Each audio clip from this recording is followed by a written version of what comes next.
हरे कृष्णा, राधे राधे दोस्तों। आप सब कैसे हैं? राधा रानी और लड्डू गोपाल की कृपया आप सभी पे सदा ही बनी रहे। आज के वीडियो में आपके साथ शेयर करने वाली हूँ भगवान विष्णु की एक छोटी सी कहानी शुरू करते हैं।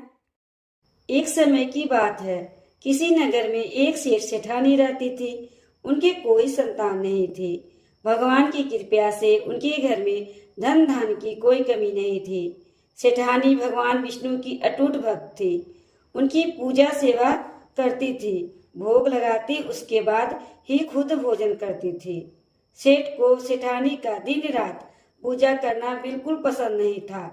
बच्चा ना होने से वह बहुत दुखी था। एक दिन सेठ ने नाराज होकर सेठानी को घर से निकाल दिया। सेठानी ने बहुत विनती की, पर सेठ नहीं माना। अब सेठानी सोचने लगी कि कहाँ जाऊं, और वह जंगल की ओर चल दी। जंगल में सेठानी ने देखा कि वहाँ 4 आदमी मिट्टी खोदने का काम कर रहे थे। सेठानी उनसे बोली, मैं घर से भटक गई हूँ, रहने का कोई ठौर ठिकाना नहीं है, तो मुझे भी कुछ काम दे दो। उन्हें सेठानी पर दया आ गई और उन्होंने उसे काम पर रख लिया। अब सेठानी दिन रात भगवान का नाम जाप करती और मिट्टी खोदती रहती। कभी कभी भगवान भी इंसान की परीक्षा लेता है। यह समय सेठानी की परीक्षा का समय था। मिट्टी खोदने से सेठानी के हाथों में बड़े बड़े छाले पड़ गए। तेज गर्मी में काम करने से सर के बाल भी उड़ गए। उसकी ऐसी हालत देखकर वह चारों आदमी बोले, बहन, लगता है तुम किसी अच्छे घर की महिला हो। तुम्हें काम करने की आदत नहीं है। तुम यह काम रहने दो और हमारे घर का काम किया करो। और वह उसे अपने घर ले गए। वह चारों अकेले रहते थे। खाना बनाना तो उन्हें आता नहीं था। वह 4 मुट्ठी अनाज लाते और कच्चा ही खा लेते। सेठानी ने देखा तो उसे बहुत अजीब लगा। वह बोली, भैया, कल से 8 मुट्ठी अनाज लाना। उन्होंने सोचा यह ज्यादा खाती होगी, इसलिए ज्यादा अनाज मांग रही है। अगले दिन वह 8 मुट्ठी अनाज ले आए। सेठानी ने बढ़िया भोजन बनाया, भगवान विष्णु को भोग लगाया, फिर सभी के खाने को दिया। सब बोले, बहन, ऐसा स्वादिष्ट भोजन हमने आज तक नहीं खाया। सेठानी बोली, भगवान का भोग है तो स्वाद तो होगा ही।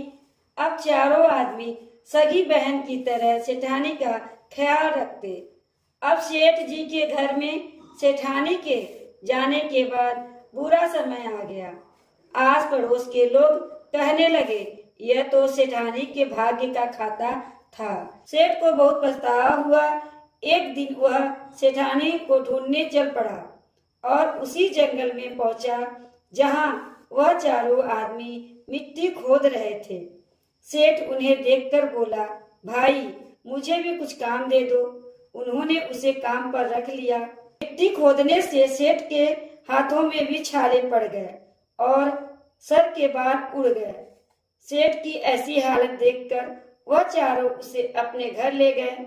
सेठानी घूंघट में थी तो उसे सेठ को देख नहीं पाई। उसने सभी के लिए भोजन तैयार किया और हर रोज की तरह भगवान विष्णु को भोग लगाया और उन चारों भाइयों को भोजन परोस दिया। और जैसे ही सेठ को भोजन परोसने लगी, भगवान विष्णु जी ने उसका हाथ पकड़ लिया। सेठानी बड़ी हैरान हो गई। चारों बोले, बहन, भोजन क्यों नहीं परोस रही हो? वह बोली, मैं कुछ नहीं कर रही हूँ, मेरा हाथ तो भगवान विष्णु ने पकड़ रखा है। भाई बोले, हमें भी भगवान विष्णु का दर्शन कराओ। उसके प्रार्थना पर भगवान विष्णु सबके समक्ष प्रकट हो गए। सभी ने दर्शन किए। सेठानी ने घूंघट उठाया तो सेठ और सेठानी ने एक दूसरे को देखा। सेठ ने अपने किए की भगवान विष्णु से क्षमा मांगी और सेठानी को अपने साथ चलने को कहा। भाइयों ने अपनी बहन को बहुत सा धन देकर विदा किया। अब सेठानी के साथ सेठ भी भगवान विष्णु की पूजा करने लगा और इसके परिणाम से उनका घर फिर से धन धान्य से भर गया और कुछ ही समय में उनके घर में भगवान विष्णु की कृपा से पुत्र रतन की प्राप्ति हुई। हे भगवान विष्णु, जैसी कृपया शेर सेठानी पर की उसी सभी पर करना। तो दोस्तों, ये छोटी सी कहानी आपको कैसी लगी? अच्छी लगी हो तो लाइक कर दीजिएगा, चैनल को सब्सक्राइब कर दीजिएगा। अगली वीडियो मिलते हैं। राधे राधे।